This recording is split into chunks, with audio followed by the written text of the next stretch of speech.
Hello नमस्कार दोस्तों, कैसे आप सभी लोग।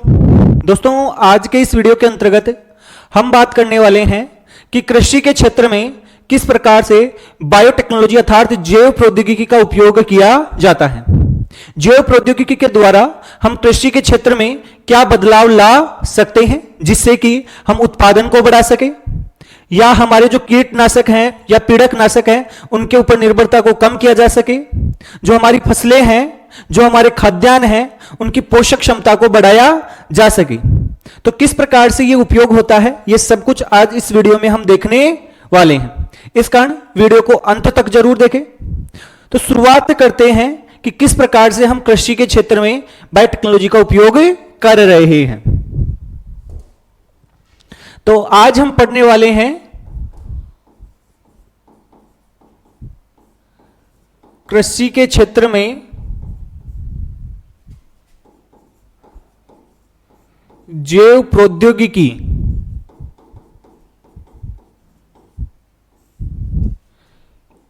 के उपयोग कौन कौन से हो सकते हैं। तो कृषि के क्षेत्र में जैव प्रौद्योगिकी का उपयोग देखेंगे तो हम अलग अलग रूपों के अंतर्गत इसका उपयोग देखेंगे। सबसे पहले हम बात करते हैं कि कृषि के अंतर्गत कैसे इसका उपयोग किया जाता है, और वो हम बात करेंगे पादप उत्तक संवर्धन, या जिसे कहा जाता है प्लांट टिश्यू कल्चर के रूप में। हम देखेंगे कि पादप उत्तक संवर्धन क्या होता है और किस प्रकार से ये उपयोग में आता है। तो सबसे पहला उपयोग जो हम पढ़ रहे हैं वो पढ़ रहे हैं हम पादप उत्तक संवर्धन के रूप में। पादप उत्तक संवर्धन के रूप में हम इसका क्या पढ़ रहे हैं, उपयोग पढ़ रहे हैं, प्लांट टिश्यू कल्चर के रूप में इसका उपयोग पढ़ रहे हैं। सबसे पहले हम ये बात करते हैं कि ये प्लांट टिश्यू कल्चर या पादप उत्तक संवर्धन क्या होता है। देखो, नॉर्मली कोई पादप उगता है वो कैसे उगता है कि कोई बीज होता है और बीज को जब हम भूमि में बोते हैं तो उससे पादप उगता है और फिर वो पादप तैयार होता है, उसके फल लगते हैं, बीज लगते हैं और इस प्रकार से हमें लाभ प्राप्त होता है। लेकिन इस प्रक्रिया के अंतर्गत एक पूरा समय लगता है। अगर क्या हो कि हम पादप के किसी भाग का उपयोग करें, उसके किसी अंग का उपयोग करें या उसकी किसी कोशिका का उपयोग करें और बायोटेक्नोलॉजी की सहायता से हम उससे कम समय के अंतर्गत बहुत सारे नए पादप तैयार कर लें, कहां पर ऐसी परिस्थितियां दें और वहां पर यह पादप तैयार कर लें, तो इसी प्रक्रिया को हम क्या कहते हैं, पादप उत्तक संवर्धन कहते हैं। इसी प्रक्रिया को क्या कहा जाता है, पादप उत्तक संवर्धन कहा जाता है। कहने का मतलब इस प्रक्रिया में हम क्या करते हैं कि इस प्रक्रिया के अंतर्गत हम क्या करते हैं, कोई पादप है, पादप के किसी भाग का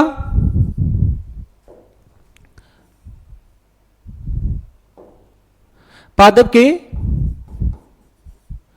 किसी भाग का या किसी अंग का, या हम बोल दे उत्तक, या फिर हम बोल दे कोशिका का हम क्या करें, उपयोग करें। और उपयोग करने के बाद में ऐसी हम एक परिस्थितियां तैयार करें जहां पर जो भी इसके लिए पोषक पदार्थों की आवश्यकता होगी, जो भी इसको तापमान की आवश्यकता होगी, जो भी इसके लिए पीएच की आवश्यकता होगी, ऐसी परिस्थितियां उत्पन्न करें। कहने का मतलब इष्टतम परिस्थितियां उत्पन्न करें और उन इष्टतम परिस्थितियों के अंतर्गत नए पादप क्या कर ले, हमें तैयार कर ले। तो किसी भाग का उपयोग करते हुए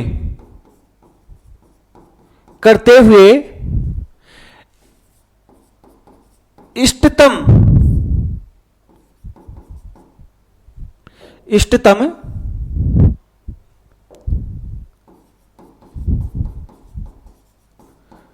परिस्थितियों में, इष्टतम परिस्थिति, इसका मतलब इष्टतम परिस्थिति का मतलब क्या हो गया है, पोषक पदार्थ हो गए हमारे, तापमान हो गया, जल हो गया, पीएच होगी, ये सारे के सारे जो परिस्थितियां इसको चाहिए किसी भी पादप की वृद्धि के लिए, वो हम इष्टतम दे। इष्टतम परिस्थितियों में नए पादप तैयार किए जाएं तो इसे हम क्या कहते हैं, पादप उत्तक संवर्धन कहते हैं। इसे क्या कहा जाता है, पादप उत्तक संवर्धन कहा जाता है। कहने का मतलब हम क्या करते हैं कि ऐसा एक वातावरण तैयार करते हैं, ऐसी परिस्थितियां तैयार करते हैं। और ऐसी परिस्थितियां हम कहां तैयार करेंगे, ऐसी परिस्थितियां सामान्यतः हम कहां तैयार करते हैं, प्रयोगशाला में तैयार करते हैं, या पादपों के लिए हम बात करें तो नर्सरी के अंतर्गत ऐसी परिस्थितियां होती हैं, हम तैयार करते हैं। जहां पर हमें पोषक पदार्थ दे, उसको तापमान दे, उसको हार्मोन जो भी इसकी आवश्यकता है वो सारे के सारे उपलब्ध करवाएं।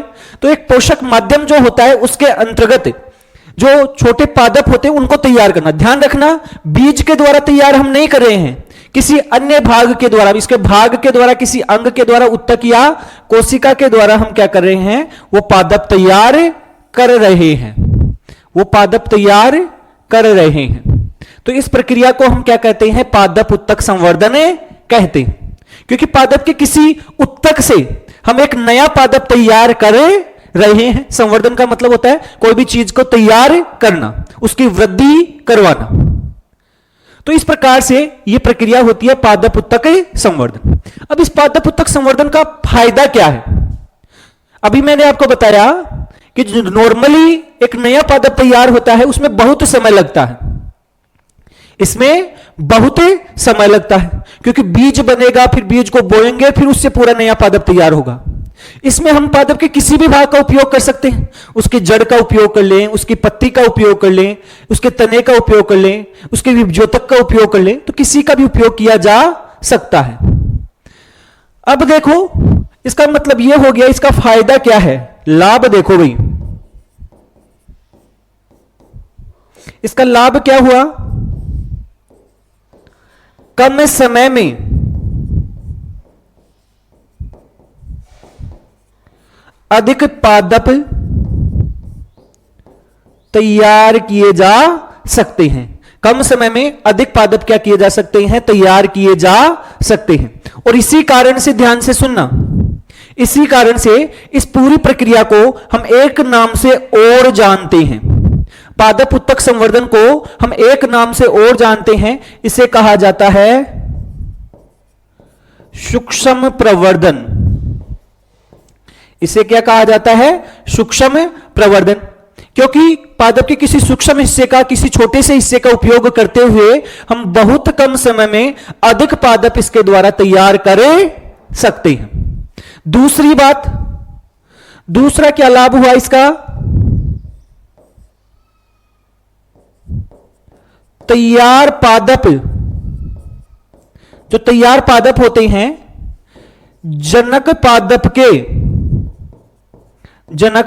पादप के बिल्कुल क्या होते हैं,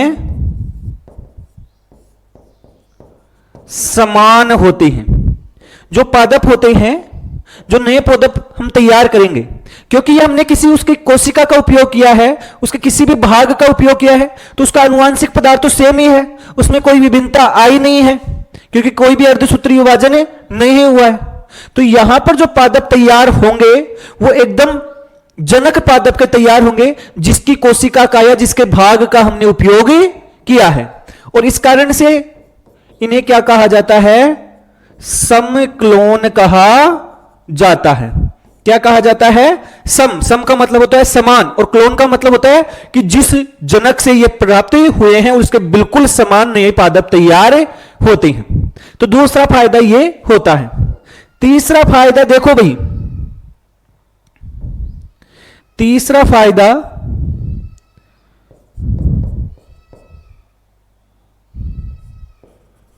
रोग युक्त पादप से रोग मुक्त पादप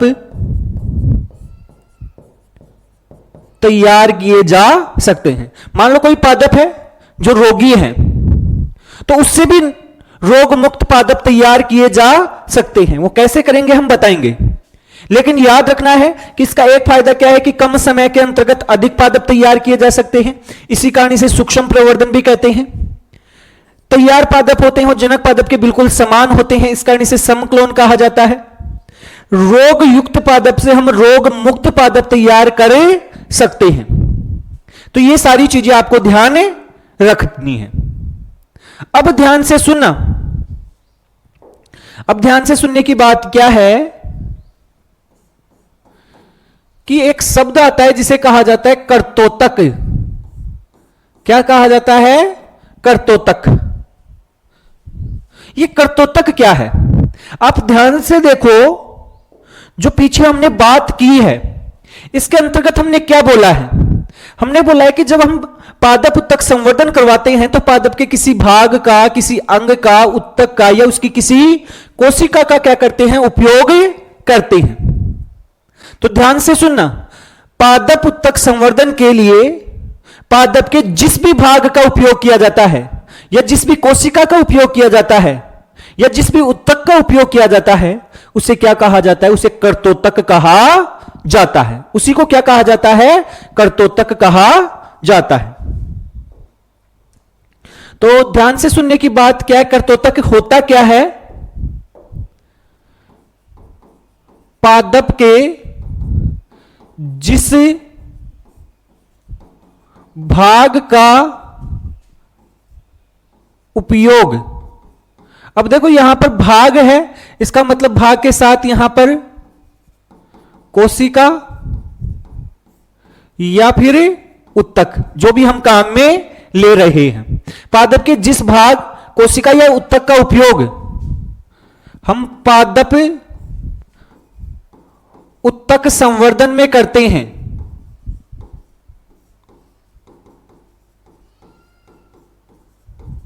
उसमें करते हैं, उसे क्या कहते हैं?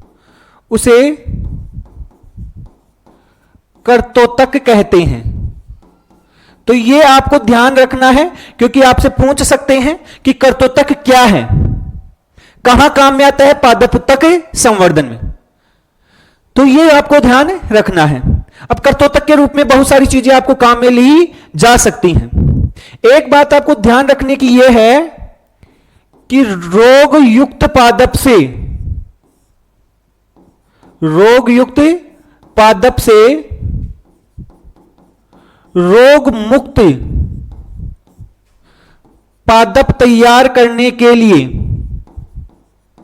पादप तैयार करने के लिए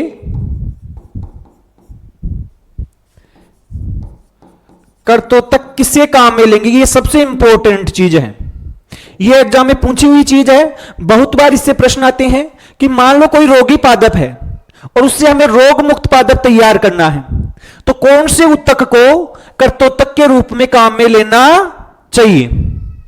किसको काम में लेना चाहिए भाई? तो देखो, कोई भी पादप होता है, मान लो ये पादप है, ये इसकी शाखाएं निकल रही हैं, तो इसका ये जो शीर्ष भाग होता है, ये शीर्ष भाग, यहां पर एक विभ्योतक पाया जाता है। क्या पाया जाता है भाई? विभ्योतक, जिसे शीर्ष विभ्योतक कहते हैं। विभ्योतक एक विशेष प्रकार का उत्तक होता है जो पादप में क्या करवाता है? वृद्धि करवाता है। और ये वृद्धि करवाने वाला उत्तक आपके कहां पर है? शीर्ष पर। तो इस कारण इसे क्या बोलते हैं हमें? शीर्ष विभ्योतक। पादपों की मोटाई में भी वृद्धि करवाने वाला एक उत्तक होता है, वो भी विभ्योतक होता है, लेकिन उसे कहते हैं हम पार्श्व विभ्योतक। तो इसका मतलब यह हो गया कि यदि हमें रोग मुक्त पादप तैयार करने हैं तो कौन से उत्तक को विभ्योतक के रूप में काम में लेना चाहिए? यह पूछा हुआ प्रश्न है, तो आपको ध्यान रखना है। इसमें आपको लिखना है कौन से उत्तक को काम में लेना है? विभ्योतक को काम में लेना है।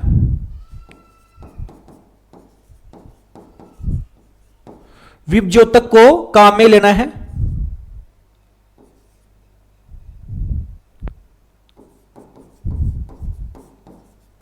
विभ्योतक को हम कर्तोतक के रूप में काम में लेते हैं।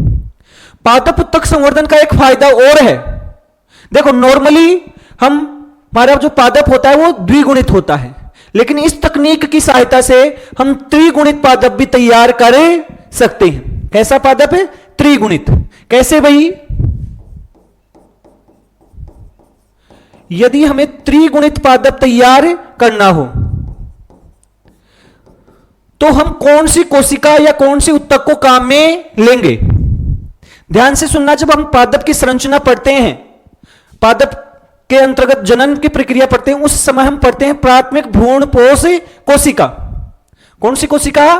प्राथमिक भ्रूणपोष कोशिका।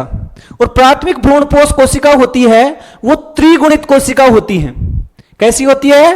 त्रिगुणित। तो यदि प्राथमिक भ्रूणपोष कोशिका का उपयोग कर्तोतक के रूप में किया जाए तो उसे त्रिगुणित पादप भी तैयार हो सकते हैं। तो इसमें क्या हो जाएगा? कर्तोतक कौन सा लेंगे? प्राथमिक भ्रूणपोष कोशिका हम किसके रूप में काम में लेते हैं? कर्तोतक के रूप में। तो इस प्रकार से एक छोटी सी कोशिका होती है, छोटा सा एक उत्तक होता है, उससे भी एक नया पादप तैयार किया जा सकता है। कौन सी विधि के द्वारा? पादप उत्तक संवर्धन के द्वारा। तो पादप उत्तक संवर्धन होता है, इस प्रक्रिया के द्वारा हम जो प्रत्येक कोशिका होती है एक नया पादप उत्पन्न करने की क्या रखती है? क्षमता रखती है। क्या रखती है भाई? क्षमता। और इसी कारण से इसे क्या कहा जाता है? पूर्ण शक्तता कहा जाता है। क्या कहा जाता है? पूर्ण शक्तता। क्यों भाई? क्योंकि किसी भी कोशिका से एक संपूर्ण पादप तैयार किया जा सकता है। तो इस तकनीक से किसी भी कोशिका से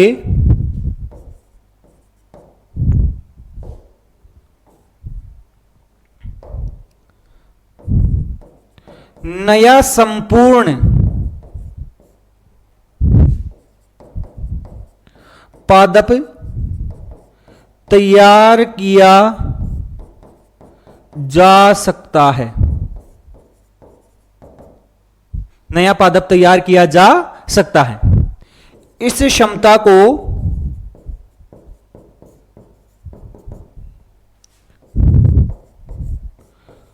पूर्ण शक्तता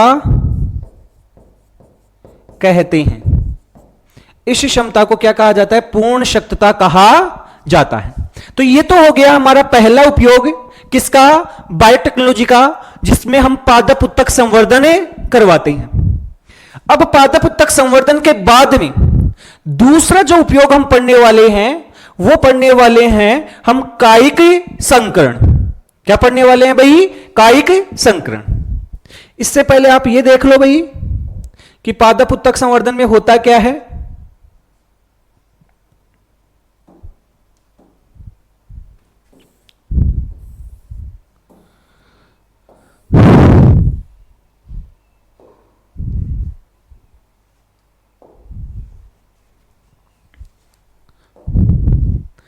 तो ये देखो भाई, ये जो आप देख रहे हैं ये है हमारा पादप उत्तक संवर्धन। और पादप उत्तक संवर्धन की सहायता से हम बहुत कम समय में बहुत ज्यादा संख्या में नए पादप हो सकते हैं, वो तैयार कर सकते हैं। यहां बनने वाले जो पादप होते हैं वो अपने जनक पादप के बिल्कुल समान होते हैं। और इस तकनीक की सहायता से हम रोग मुक्त पादप तैयार कर सकते हैं, बिल्कुल क्लोन पादप तैयार कर सकते हैं। तो ये एक तकनीक होती है। इसके बाद में देखो भाई,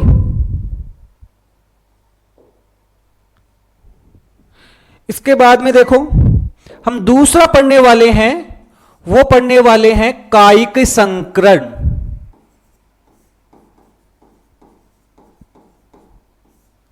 कायिक संकरण देखो ये भी एक तकनीक है। कायिक संकरण, संकरण हम जानते हैं कि एक ऐसी प्रक्रिया होती है जिसमें हम दो अलग अलग पादपों का उपयोग करते हैं और उनके मध्य में क्या करवाते हैं, लैंगिक जनन करवाते हैं। जब उनके मध्य में हम लैंगिक जनन करवाते हैं तो दोनों के गुण हैं वो उस नए पादप के अंतर्गत आ जाते हैं और उस प्रक्रिया को हम कहते हैं संकरण, हाइब्रिडाइजेशन उसे कहा जाता है। यह है हमारा कायिक संकरण, यह है हमारा क्या, कायिक संकरण। तो इस कायिक संकरण में क्या लेते हैं, हमें दो पादप होते हैं अलग किस्म के पादपों की कोशिकाओं का ये हम क्या करवाते हैं, संकरण करवाते हैं। और इस तकनीक की सहायता से हमने एक पादप तैयार किया। हमने क्या किया कि एक तो आलू की कोशिका ली और एक हमने ली किसकी, टमाटर की कोशिका। किस किस की कोशिका ली हमने, एक पादप तैयार किया जिसका नाम होता है पोमेटो। कौन सा पादप तैयार किया हमने, पोमेटो। कैसे तैयार किया हमने, देखो एक कोशिका ली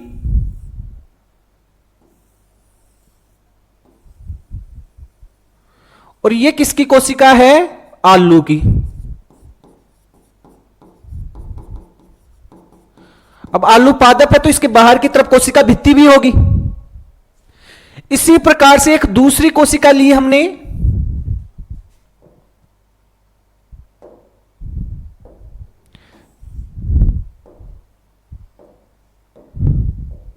इसी प्रकार से हमने एक दूसरी कोशिका ली और वो दूसरी कोशिका हमने ली किसकी, ये ली हमने टमाटर की कोशिका।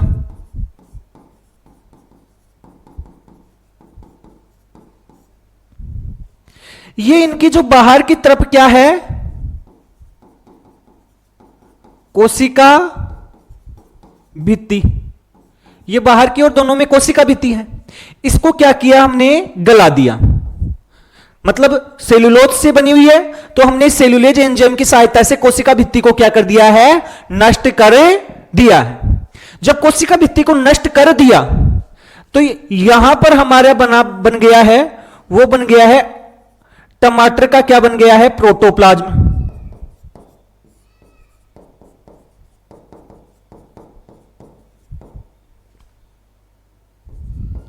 ये क्या बन गया है, टमाटर का प्रोटोप्लाज्म। अर्थात ऐसी कोशिका बन गई जिसके बाहर की तरफ कोशिका भित्ति नहीं है। इसी प्रकार से इसकी भी कोशिका भित्ति को नष्ट कर दिया और ये हमारा हो गया है आलू का प्रोटोप्लाज्म।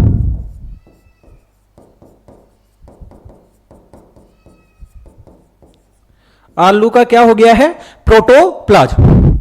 अब इन दोनों के बाहर की तरफ कोशिका भित्ति नहीं है। इन दोनों को हमने क्या कर दिया, आपस में जोड़ दिया। इन दोनों कोशिकाओं को आपस में क्या कर दिया है, जोड़ दिया है। ये कायिक कोशिकाएं हैं, जनन कोशिकाएं नहीं हैं। क्योंकि कायिक कोशिकाओं को आपस में जोड़ा है, उसका संकरण करवाया है, इसी कारण इसे हम बोल रहे हैं क्या, कायिक संकरण। इनके प्रोटोप्लाज्म को क्या कर दिया हमने, जोड़ दिया। इसको क्या कर दिया, जोड़ दिया। और जोड़ने के बाद में हमने एक नई कोशिका बना दी और इस नई कोशिका में आलू के जीन भी हैं, इस नई कोशिका में टमाटर के जीन भी हैं। तो इसको नाम क्या दिया, देखो आलू को हम क्या बोलते हैं, पोटैटो, टमाटर को क्या बोलते हैं, टोमेटो।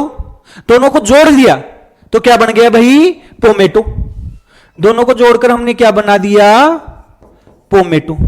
एक नया पादप क्या किया, तैयार किया। और इस नए पादप को क्या कहा गया, कायिक संकर।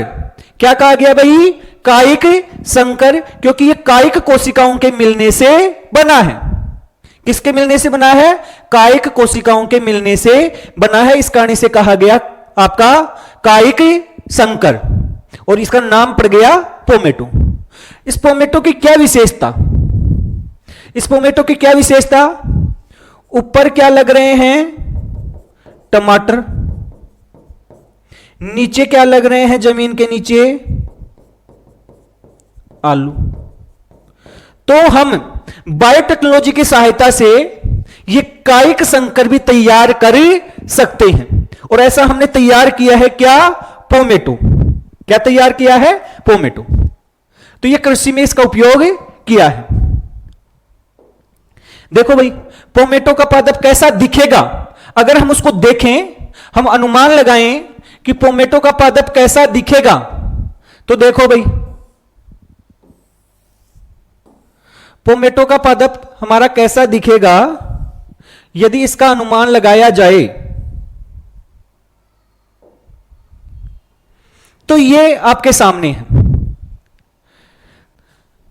आपके सामने जिस पादप को आप देख रहे हैं वो पादप हमारा पोमेटो का पादप है। यह एक विशेष बायोटेक्नोलॉजी की तकनीक की सहायता से तैयार किया गया है, जिसमें हमने टमाटर और आलू की कोशिका का क्या करवाया है? संकरण करवाया है, जिसे हम कायिक संकर कहते हैं।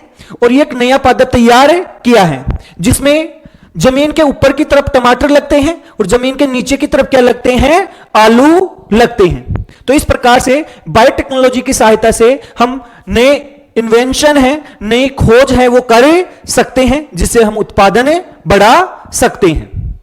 तो यह हो गया हमारा दूसरी तकनीक। तीसरा उपयोग हम क्या करेंगे कृषि के क्षेत्र में?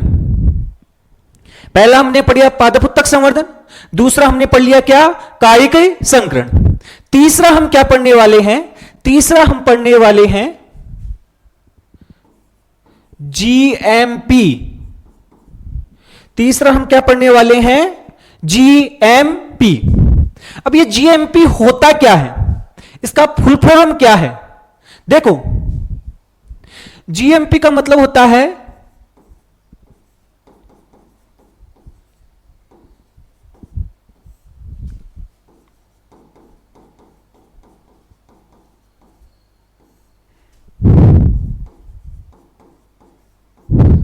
Genetically modified plant. जीएमपी का मतलब क्या होता है? जेनेटिकली मॉडिफाइड प्लांट, या इन्हें हम क्या कहते हैं? इन्हें हम कहते हैं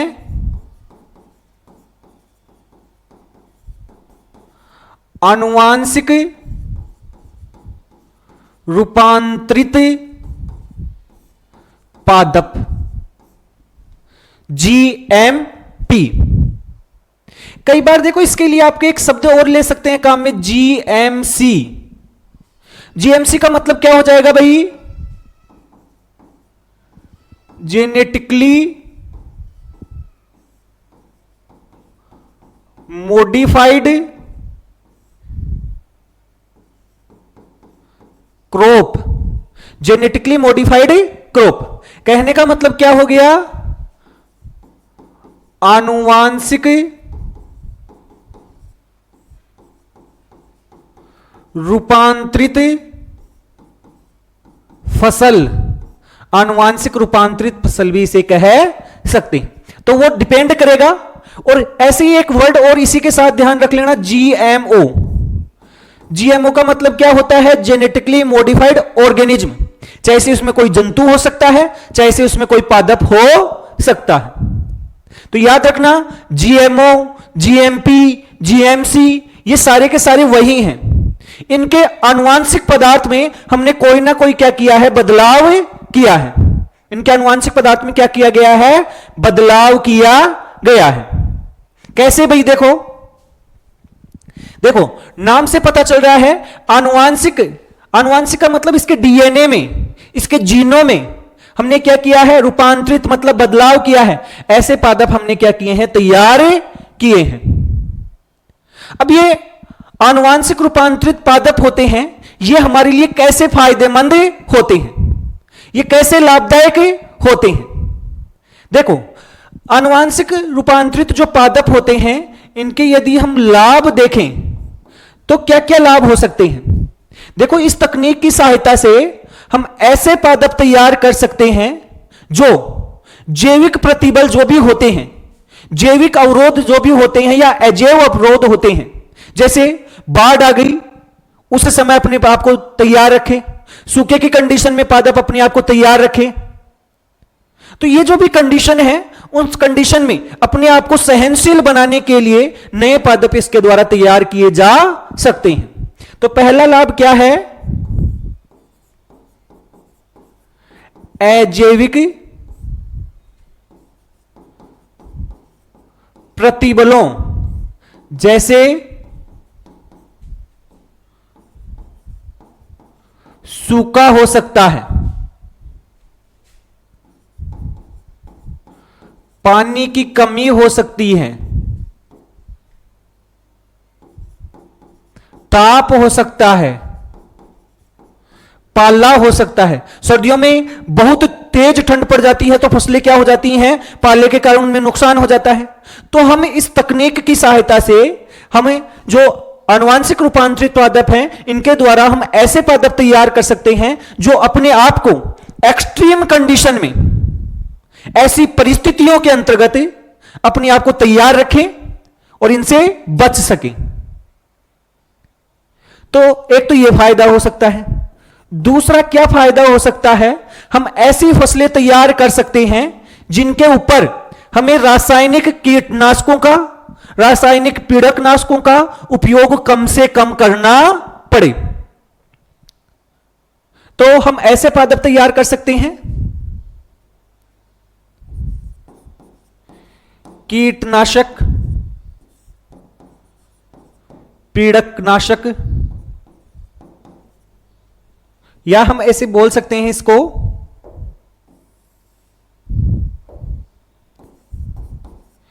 कीट या पीड़क प्रतिरोधी पादप तैयार करना।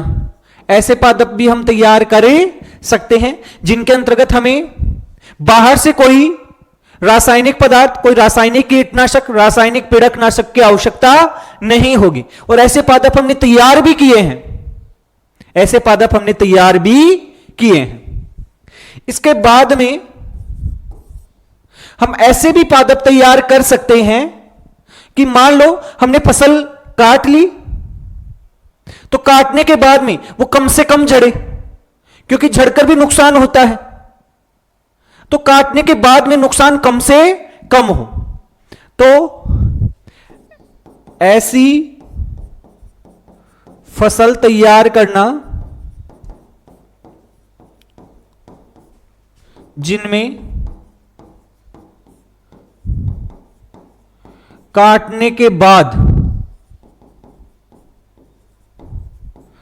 कम नुकसान हो, कम नुकसान हो। इसके अलावा हम ऐसी भी पादप या ऐसी फसल तैयार कर सकते हैं जो पोषक पदार्थों से क्या हो? भरपूर हो। क्या हो भाई? पोषक पदार्थों से भरपूर। पोषक पदार्थों से भरपूर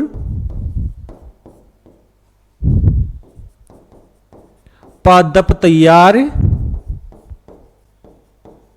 करना। पोषक पदार्थों से भरपूर हम पादप तैयार कर सकते हैं। तो इस प्रकार से जो ये हमारी जीएमपी हैं, जेनेटिकली मॉडिफाइड प्लांट हैं, ये हम तैयार करते हैं और इनसे हमें बहुत प्रकार के क्या होते हैं? लाभ प्राप्त होते हैं। हम ऐसी फसल तैयार कर सकते हैं जिन पे सूखे का, पानी की कमी का, ताप का, पाले का बहुत कम प्रभाव पड़े। हम ऐसे पादप तैयार कर सकते हैं जिनके ऊपर कीटों का, पीड़कों के प्रति वो प्रतिरोधी हो। ऐसे फसल भी तैयार कर सकते हैं कि काटने के बाद उनमें कम से कम नुकसान हो। इसके अलावा ऐसे पौधे या पादप तैयार कर सकते हैं जिनमें बहुत ज्यादा मात्रा में क्या हो? पोषक पदार्थ हो। और ऐसे उदाहरण हम पढ़ने वाले, जैसे एक उदाहरण हम पढ़ेंगे, जैसे कि एक उदाहरण हम पढ़ेंगे इसका, और वो उदाहरण क्या है हमारा?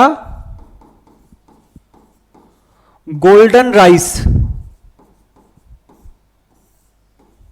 ये आपको याद रखना है, जो गोल्डन राइस होता है वो क्या होता है और किस प्रकार से हमारे लिए लाभदायक होता है। गोल्डन राइस एक बायोटेक्नोलॉजी की सहायता से तैयार किया गया एक विशेष प्रकार का क्या है? चावल है।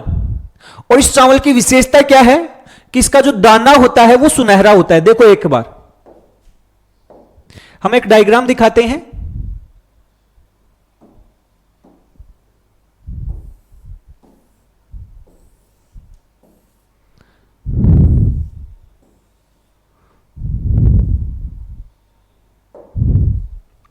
देखो ये आपके सामने एक विशेष प्रकार का चावल है और ये चावल हमने बायोटेक्नोलॉजी की सहायता से तैयार किया है। इसके अंतर्गत हमने पादप के आनुवांशिक पदार्थ तथा डीएनए में ऐसे बदलाव किए हैं जिसके कारण से इस चावल में विटामिन ए होता है, यह भरपूर मात्रा में पाया जाता है। विटामिन ए बहुत अधिक मात्रा में पाया जाता है। इसका जो रंग होता है, जो चावल के दाने का रंग होता है, वो एकदम सुनहरे रंग का होता है। इसमें अन्य पोषक पदार्थ होते हैं, ये भी भरपूर मात्रा के अंतर्गत पाए जाते हैं। तो इस प्रकार से बायोटेक्नोलॉजी की सहायता से हम बहुत पोषक पदार्थ हैं या बहुत पोषक पादप हैं वो तैयार कर सकते हैं। तो यह था हमारा कौन सा, गोल्डन राइस। इसके बाद में यदि हम देखें, इसके बाद में यदि हम दूसरा देखें तो वो हम देखेंगे बीटी पादप। बीटी पादप जिसमें सबसे मुख्य उदाहरण हम पढ़ेंगे बीटी कपास। और ये नाम आपने बहुत बार सुना होगा, बीटी कपास, बीटी आपके ब्रिंजल अर्थात बीटी बैंगन का भी नाम सुना होगा। तो ये क्या है बीटी और क्या इसकी विशेषता होती है? ये बहुत ही इंपॉर्टेंट चीज है, एग्जामों में बार बार पूछी जाती है। देखो ये जो बीटी पादप होते हैं ये कैसे तैयार किए जाते हैं? बीटी पादपों की विशेषता होती है कि इनमें कीट होते हैं वो बहुत कम लगते हैं, अर्थात ये जो पादप होते हैं ये कीटनाशक पादप होते हैं। कैसे पादप होते हैं भाई? कीटनाशक पादप होते हैं। इनमें हमें बाहर से कोई रासायनिक कीटनाशक डालने की जरूरत नहीं पड़ती है। क्यों नहीं पड़ती है वो हम देखने वाले हैं। तो देखो क्या होता है, ये बीटी पादप होते हैं, इनकी विशेषता क्या है? ये कीटनाशक पादप होते हैं, जीएमपी पादप हैं। कैसे पादप हैं भाई? जीएमपी, अर्थात इनके आनुवांशिक पदार्थ में हमने क्या किया है, कुछ बदलाव किया है। क्या बदलाव किया भाई? देखो देखो ये जो बीटी का मतलब क्या है? एक बैक्टीरिया होता है, एक जीवाणु होता है। एक क्या होता है भाई? जीवाणु, जिसका नाम होता है बेसिलस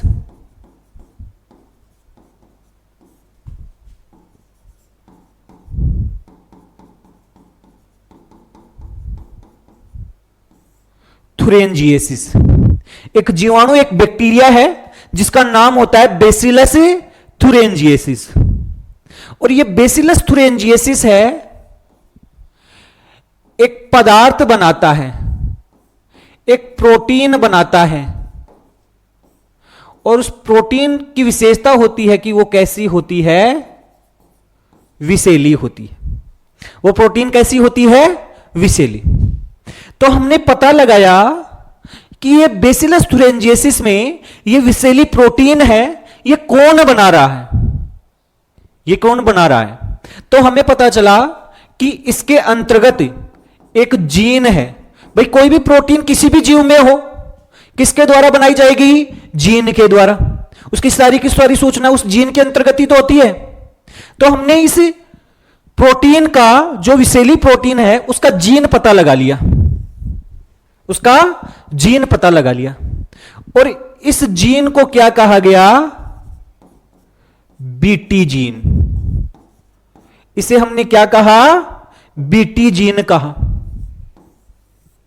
क्यों कहा भाई बीटी जीन? क्योंकि इस जीन को हमने किससे प्राप्त किया है? बेसिलस थुरेंजिएसिस से हमने प्राप्त किया है। और इस जीन की विशेषता है कि एक विशेष प्रकार का प्रोटीन बनाती है जो कि एक विषैला प्रोटीन होता है। और यह विषैला प्रोटीन क्या करता है? कीट को नुकसान पहुंचाता है, कीट को मार देता है। तो एक तरीके से ये जो विषैला प्रोटीन है ये कैसा है? कीटनाशक प्रोटीन है। तो वैज्ञानिकों ने सोचा कि क्यों ना हम एक ऐसी तरकीब लगाएं कि ये जो कीटनाशक प्रोटीन है इसका जो जीन है अर्थात बीटी जीन, इसको किस में डाल दें? पादप में डाल दें। किस में डाल दें? पादप में, किसी भी पादप में डाल दें। जैसे कि हम किस में डाल दें? कपास में डाल दें। जब कपास में इसको हम डालेंगे तो कपास के अंदर क्योंकि ये जीन उपस्थित है, इस कारणों से हमने क्या बोल दिया? बीटी कपास। ये जीन हमने बाहर से डाला है, किस में डाल दिया? कपास के पादप में। इसी कारण हमने इसको क्या बोला है? बीटी कपास। अब इसके पास ये जीन आ गया, कपास के पास भी, कपास के पास भी क्या आ गया है? ये जीन। अब क्या होगा कि कोई भी कीट है, सपोज करो कोई कीट है, इस कीट ने इस कपास को खाया, इस कीट ने इस कपास को खाया, तो इस कपास के पास तो पहले से ही व्यवस्था करके बैठा था कि आने दो कौन सा कीट आता है। जैसे ही किस कीट ने कपास को खाया तो कपास की जो कोशिका थी वो कहां चली गई? कीट के पास। इस कीट की कहां गई? आंतों में। आंतों में जाने के बाद क्योंकि इस बीटी कपास में कौन सा जीन उपस्थित था? BT gene. तो आंतों में बीटी जीन है, इसने क्या बना दिया? विषैला प्रोटीन बना दिया। क्या बना दिया? विषैला प्रोटीन। ध्यान रखना इस विषैले प्रोटीन का नाम भी होता है, इसे कहा जाता है क्राई प्रोटीन। इसे क्या कहा जाता है? क्राई प्रोटीन कहा जाता है। यह विषैला प्रोटीन बना दिया कहां पर? इसकी आंतों में। और इस विषैले प्रोटीन ने इसकी आंतों के अंतर्गत, इसकी आंतों के साथ जुड़ गया और आंतों के साथ जुड़ने के बाद में आंतों में क्या कर दिए? छेद कर दिए। आंतों में क्या कर दिए? छेद।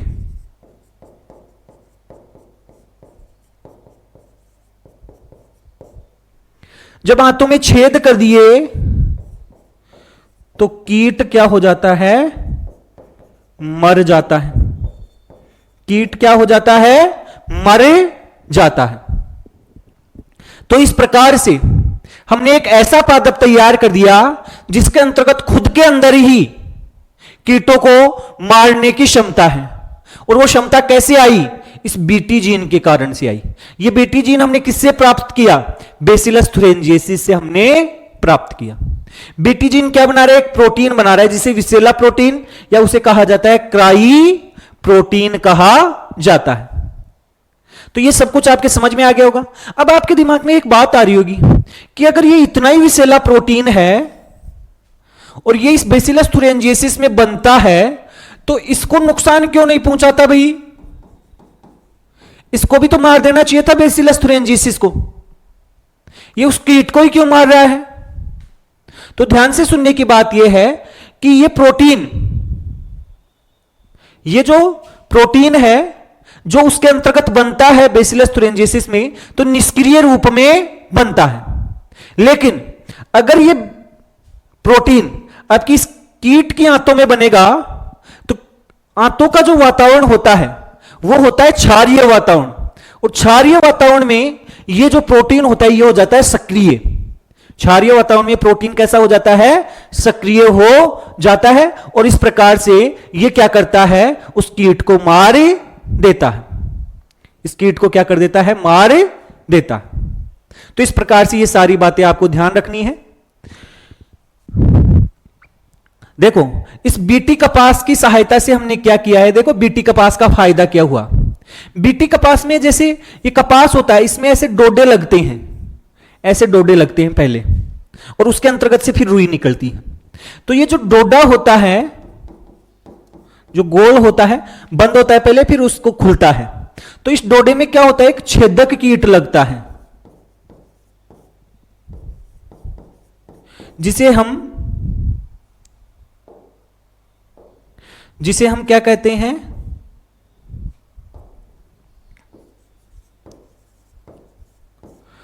मुकुल कृमि कहते हैं, जिसे हम क्या कहते हैं, मुकुल कृमि। मुकुल का मतलब ये डोडा है, उसको उसमें छेद कर देता है। जब इसमें छेद कर दिया तो इसके अंदर जो रुई बनेगी, जो कपास बनेगी, उसके टुकड़े हो जाते रहे, एक तरीके से ये खराब हो गया। तो इस वाली की क्या विशेषता है कि ये मुकुल कृमि है या छेदक कीट है, ये नहीं लगता। इस बीटी कपास में ये नहीं लगता है। तो ये इसकी क्या हो जाती है, विशेषता हो जाती है।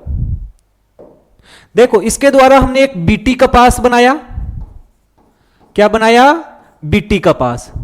और इसमें हमने कौन सा जीन डाला है, इसमें हमने डाला है क्राई 1AC और क्राई 2AB। ये याद रखना है आपको कि कौन से के अंतर्गत हमने कौन सा जीन डाला है। तो कपास वाले में हमने दो जीन डाले हैं, क्राई 1AC और क्राई 2AB, जो मुकुल कृमि को क्या करते हैं, रोकते हैं। और एक हमने बनाया है बीटी मक्का, और उस मक्का वाले में कौन सा जीन डाला है, क्राई 1AB। तो ये जीन डाले हैं हमने, इनका उपयोग किया है। तो इस प्रकार से हम क्या तैयार करते हैं, बीटी पादप तैयार करते हैं, जिनमें प्राकृतिक रूप से कीटनाशक की क्या पाई जाती है, क्षमता पाई जाती है। इसका डायग्राम भी देख लो भैया आप।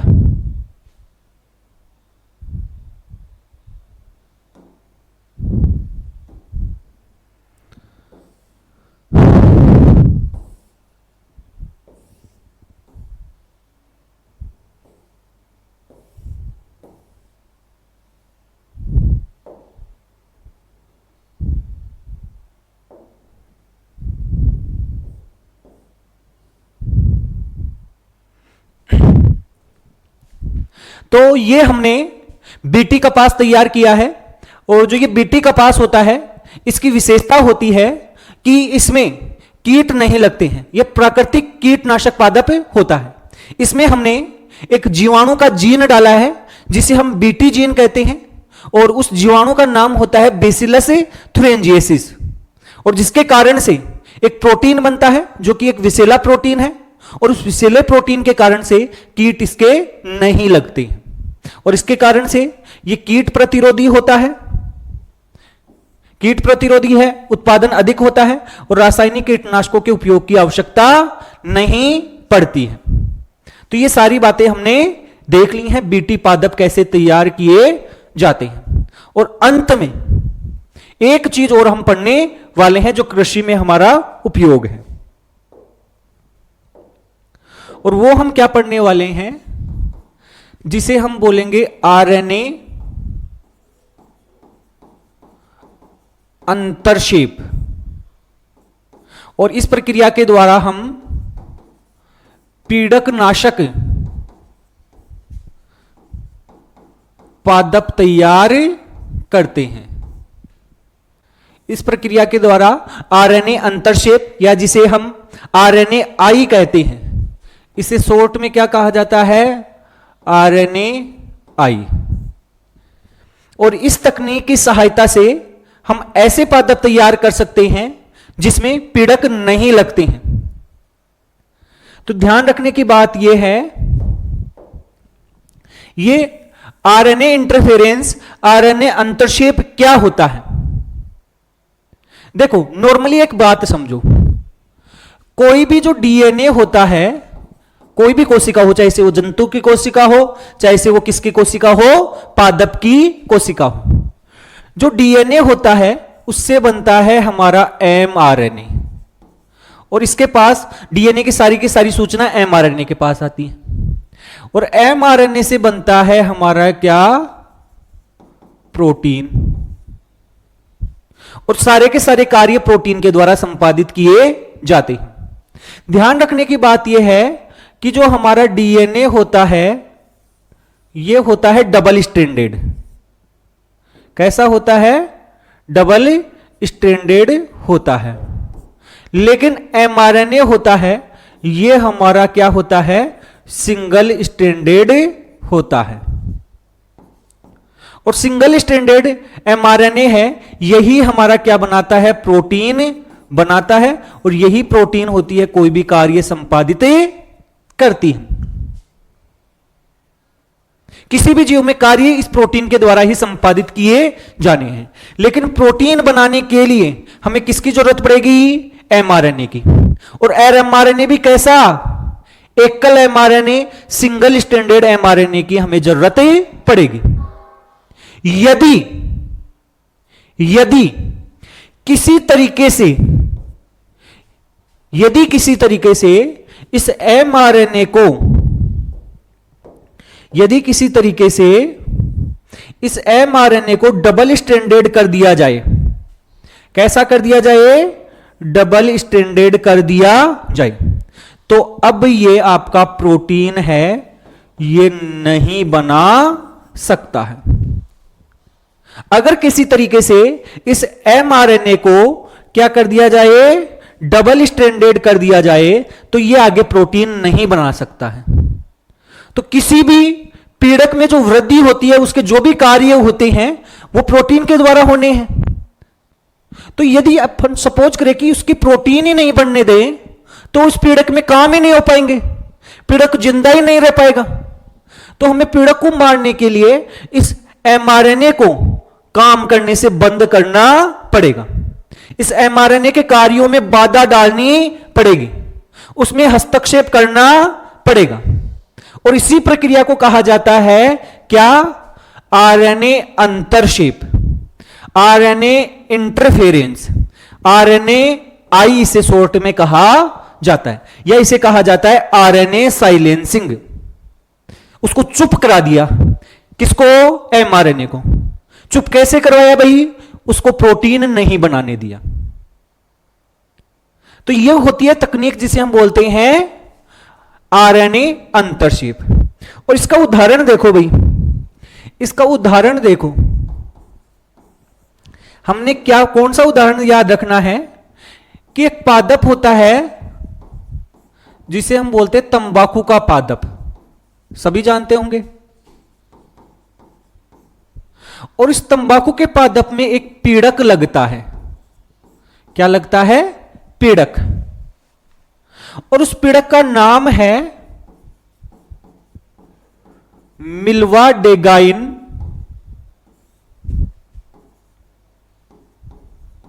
इंकोग्नेशिया,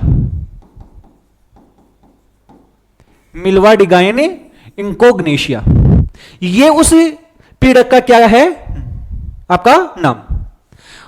ये पीड़क क्या करता है, इस तंबाकू में इसकी जो जड़ें होती हैं, उस जड़ों में क्या बना देता है, गांठें उत्पन्न करता है। क्या करता है, गांठें।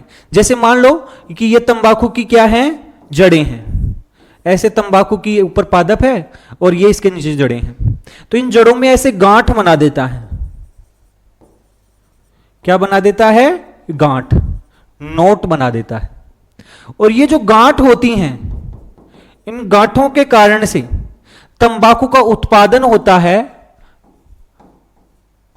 तंबाकू का उत्पादन होता है, ये क्या हो जाता है, कम हो जाता है, कम हो जाता है। तो इस रोकने के लिए, इस मिल्वाडेगाइन को रोकने के लिए हमने आरएनए इंटरफेरेंस को क्या लिया है, काम में लिया है। आरएनए इंटरफेरेंस को क्या लिया, काम में। कैसे लिया, हमने क्या किया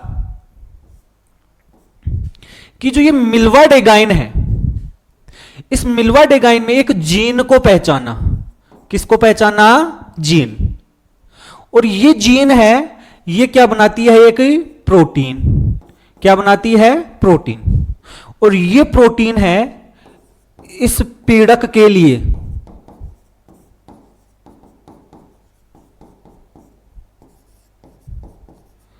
अत्यंत क्या है? जरूरी। कहने का मतलब यह हो गया कि अगर यह प्रोटीन इस पीड़क को नहीं मिलेगा तो यह पीड़क अपने हाथ खड़े कर देगा, यह मर जाएगा। हमने सोचा इसको रोके कैसे? हमने सोचा इस प्रोटीन को रोकते, यह प्रोटीन नहीं बनने देना है इसमें। लेकिन कैसे? हमने पता लगाया कि यह प्रोटीन किससे बनती है? एक जीन से। उस जीन को निकालो भाई। सबसे पहले उस जीन को क्या करो? बाहर निकालो। उस जीन को बाहर निकाल लिया। उस जीन को तंबाकू में पहले से ही डाल दो। उस जीन को क्या करो? तंबाकू के पादप में पहले से ही डाल दो। तो क्या किया भाई? ये हमारा क्या है? जीन। इस जीन को हमने किस में डाल दिया?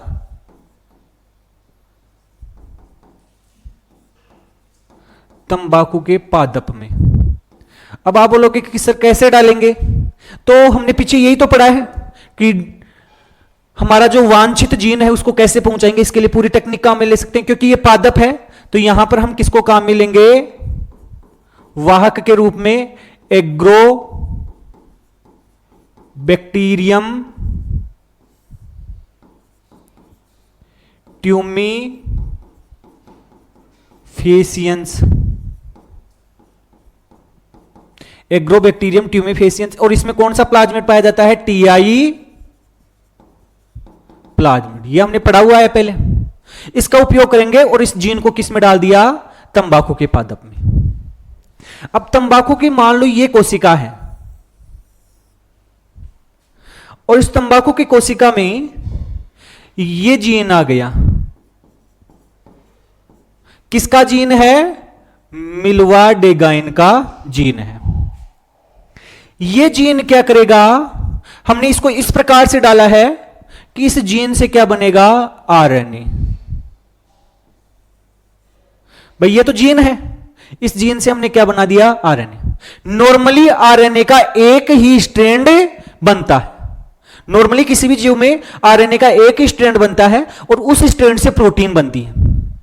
क्योंकि उससे प्रोटीन बन रही है, इस कारण उसे क्या कहा जाता है?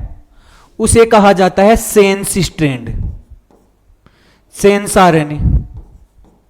नॉर्मली तो यह होता है, लेकिन हमने यहां पर डाला है तो ऐसी तकनीक काम में ली है कि इस तंबाकू के पादप में इस सेंस आरएनए के साथ साथ इसका पूरक आरएनए, इसका पूरक आरएनए। अब नॉन सेंस नहीं बोलेंगे उसको, भाई सेंस है तो दूसरा नॉन सेंस हो गया, उसे बोलेंगे एंटी सेंस। ये क्या बन गया हमारा? Anti sense RNA. ये इसके अंदर पहले से ही बन जाता है और क्योंकि ये एक दूसरे के पूरक होते हैं इस कारण ये जुड़े जाते हैं और इस प्रकार से डबल स्ट्रैंडेड क्या बन जाता है? एमआरएनए बने जाता है। और ये एमआरएनए इस तंबाकू के पादप में पहले से ही क्या होता है? उपस्थित होता है। ये किसकी कोशिका है? तंबाकू के पादप की क्या है? कोशिका। ऐसा पादप हमने तैयार कर दिया। अब बाई चांस अगर मिल्वा-डेगाइन, मिल्वा-डेगाइन इंकोगनेशिया इसको क्या करता है? संक्रमित करता है। यह पीड़क इसको संक्रमित करता है।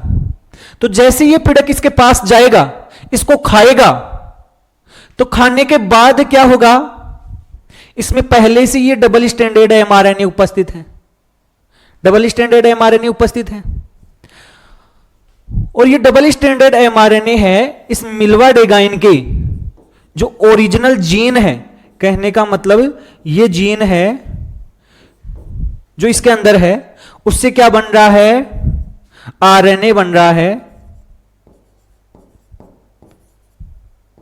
ये मिल्वा-डेगाइन का क्या है? आरएनए।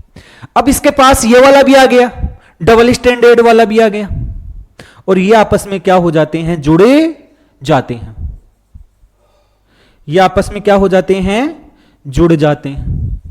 ये तो हो गया हमारा डबल स्टैंडर्ड वाला, और ये हमारा एंटीसेंस था, और ये जो जीन है ये अपना सेंस आरएनए बनाएगा, तो ये इसके पूरक होने के कारण से इसके साथ क्या हो जाएगा, जुड़ जाएगा, और जुड़ने के बाद एक तरीके से ये क्या हो जाएगा, नष्ट हो जाएगा ये एमआरएनए।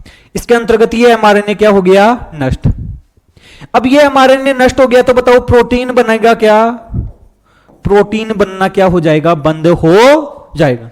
और अगर मिल्वाडेगाइन को वो प्रोटीन नहीं मिलेगा, मिल्वाडेगाइन को वो प्रोटीन नहीं मिलेगा, तो मिल्वाडेगाइन तो हाथ ऊपर कर देगा। मिल्वाडेगाइन बोलेगा कि भाई मेरे को प्रोटीन दे दो, मेरे को जिंदा रहने के लिए वो प्रोटीन चाहिए, लेकिन वो तो बन ही नहीं रही। हमने एमआरएनए को ही रोक दिया, एमआरएनए को ऐसे काम में लगा दिया कि तेरे को तो प्रोटीन बनाना ही नहीं है, उसको तो हमने डबल स्टैंडर्ड बना दिया। तो इस प्रकार से वो प्रोटीन बनना क्या हो जाता है, बंद हो जाता है, और इस प्रकार से हमारा जो आरएनए होता है उसे अंतरक्षेप कर देते हैं, उसको साइलेंस कर देते हैं। तो इस प्रकार से ये सारी तकनीकें हैं, ये कृषि के अंतर्गत उपयोग में ली जाती हैं। तो कृषि के अंतर्गत बायोटेक्नोलॉजी का उपयोग कैसे कैसे कर सकते हैं, पादप उत्तक संवर्धन में हम कर सकते हैं। दूसरा हम किस में कर सकते हैं, कायिक संकरण तैयार करने के लिए करते हैं। तीसरा हम क्या करते हैं, जीएमपी अर्थात आपके जेनेटिकली मॉडिफाइड प्लांट तैयार करते हैं, जिसके अंतर्गत एक हमने पढ़ा है गोल्डन राइस, एक हमने पढ़ा है बीटी कपास, और उसके साथ साथ में आरएनए अंतरक्षेप के द्वारा हम क्या तैयार कर सकते हैं, पीड़क प्रतिरोधी पादप तैयार कर सकते हैं। तो ये सारे हमारे किसके अंतर्गत उपयोग हो गए हैं, कृषि के अंतर्गत उपयोग हो गए। आप सभी लोगों को हमारा ये वीडियो है ये कैसा लगा है, अगर अच्छा लगा है तो वीडियो को लाइक और शेयर जरूर करना। साथ साथ में यदि आप पहली बार हमारे चैनल पर आए हैं, पहली बार हमारे वीडियो को देख रहे हैं, तो आप हमारे चैनल को सब्सक्राइब भी जरूर करें। धन्यवाद।